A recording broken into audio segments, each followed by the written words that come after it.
পালাবদলের পরপরই মমতার হাত ছেড়েছিলেন, কিন্তু আজকে কি বললেন রচনা বন্দ্যোপাধ্যায়?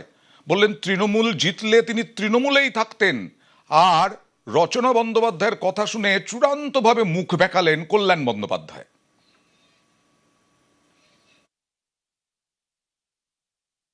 যদি তৃণমূল সরকার আবার জিত তাহলে তৃণমূলই থাকতাম। আমি সাপোর্ট পেতাম না। যখন তৃণমূল ছিল তখনই আমি সেন্ট্রালের সাপোর্ট ছাড়াই কোনো কাজ করতে পারিনি। দিদিও বলেছেন যে সেন্ট্রাল না আসলে আমি টাকা দিতে পারবো না, আমাদের স্টেটের টাকা নেই, স্টেট থেকে আমি সাহায্য করতে পারছি না। সাংসদ কোথা থেকে কত করতে পারি? 4,90,00,000 টাকা 7টা বিধানসভায় কি হয়? কিছুই হয় না, একটা ব্রিজও তৈরি হবে।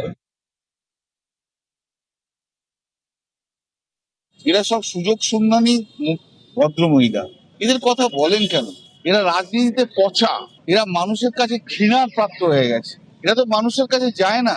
এই 20 জনকে আর 60 জনকে মানুষ কিভাবে ঘৃণা করছে জানেন?